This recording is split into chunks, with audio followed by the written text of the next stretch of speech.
What if I told you that having $1 million in your bank account doesn't necessarily mean you're wealthy? Sounds strange, right? You would probably think, if I have $1 million sitting in my account, I'm rich. But here's the thing. The wealthiest people often don't keep most of their wealth as cash sitting in a checking or savings account. And no, they aren't hiding millions of dollars under their mattresses. They simply understand something most people don't. There's a difference between having money and owning wealth. Think about two people who are both worth $1 million. Person number one has $1 million sitting in a bank account. Person number two has $100,000 in cash, $400,000 invested in stocks, $250,000 in real estate, and another $250,000 in a business. Both people have $1 million in net worth, but their money is doing completely different things. The first person is mostly holding cash. The second person owns assets. And that's one of the biggest differences between simply saving money and building wealth. A bank account is great for keeping money safe, paying bills, handling emergencies, and having quick access to cash. But wealthy people usually don't expect their bank account to build most of their wealth. They use investments, businesses, real estate, and other assets for that. Because here's the problem with keeping everything in cash: inflation. Let's say you have $100,000 today. You put it in an account and never invest it. 10 years later, the account might still show $100,000. But the things you can buy with that money may have become much more expensive. So even though the number didn't change, your purchasing power did.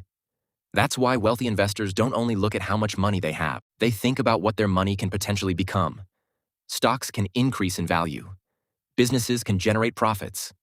Real estate can potentially appreciate and generate rental income. And other investments can potentially produce returns. Of course, none of these things are guaranteed. Stocks can crash. Real estate can lose value. Businesses can fail. Investments involve risk. But the point is that wealth isn't necessarily created by letting cash sit still forever. It's created by owning productive assets and managing risk over time. Now here's something important. When people say rich people don't keep their money in banks, that's not completely accurate. They absolutely use banks. They have checking accounts. They have savings accounts. They use credit cards. They take mortgages. They have business accounts. They work with financial institutions all the time. The difference is that they don't necessarily keep their entire net worth in one bank account. Think of it this way. Your bank account is the parking spot. Your investments and businesses are the engine. You need somewhere to park your cash, but you don't buy a car just to keep it parked forever. The purpose of the car is to take you somewhere. Money can work the same way. You need cash for emergencies, bills, opportunities, and short-term expenses.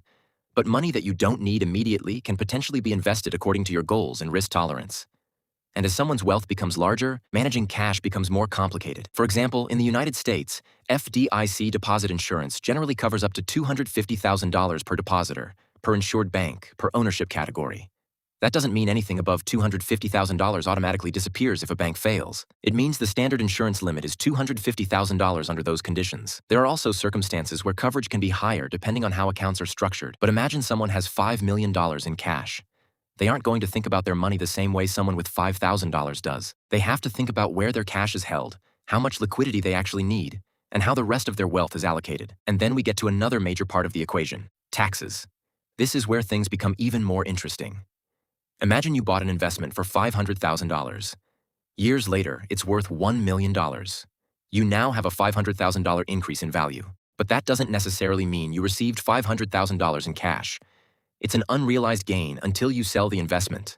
If you eventually sell it for a profit, tax rules can apply to that gain depending on the asset and your circumstances. This is one reason wealthy people often have accountants, tax professionals, attorneys, and financial advisors involved in their financial decisions. Their financial life isn't simply earn money, put it in the bank, spend it, repeat. They may have businesses, stocks, real estate, retirement accounts, and other assets, each with different financial and tax considerations.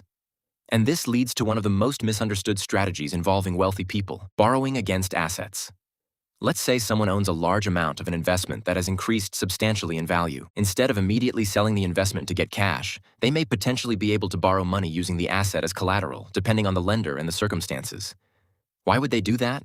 Because selling an appreciated asset can potentially create a taxable gain. A legitimate loan itself generally isn't considered income because the borrower has an obligation to repay it. But this is not free money. The borrower has to pay interest.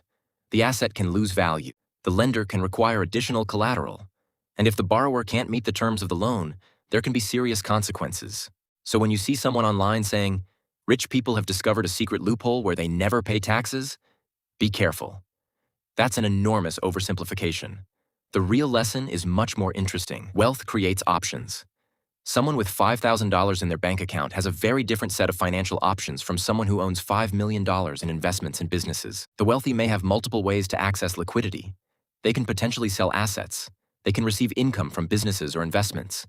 They can borrow against certain assets. They can restructure their finances. And they can work with professionals who specialize in managing complex financial situations. But here's where this becomes useful for everyone.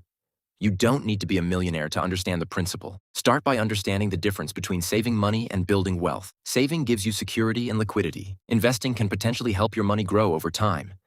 And managing your finances means knowing when you need cash and when your money could potentially be doing something else. That doesn't mean you should put every dollar you have into the stock market. It doesn't mean you should borrow against your investments. And it definitely doesn't mean you should copy strategies designed for millionaires without understanding the risks. Your first priority should be financial stability. Have money available for emergencies. Manage expensive debt. Then, depending on your situation, learn about investing in long-term wealth building. The exact investment isn't the most important lesson here. The mindset is. Most people ask, how much money do I have? Wealthy people often have to ask a different question. What is my money doing? Is it protecting me from emergencies? Is it sitting in cash because I need it soon? Is it invested? Is it generating income? Is it helping me build a business? Is it paying down expensive debt? Those questions are much more powerful than simply looking at your bank balance, because a large bank balance can make you feel wealthy. But your bank balance isn't the same thing as your net worth. And your net worth isn't the same thing as your financial security. Real wealth is about what you own, what you owe, what your assets can potentially produce, and how well you manage your money over time. So, do rich people keep money in the bank? Absolutely, but they usually don't confuse the money sitting in their bank account with all of their wealth. Cash provides liquidity, assets can potentially build wealth, and financial structure becomes increasingly important as your wealth grows. So the next time you open your banking app and look at your balance, don't just ask yourself, how much money do I have? Ask a better question. How much of my money is actually working for me? Because that shift in thinking is where the journey from simply having money to building wealth begins.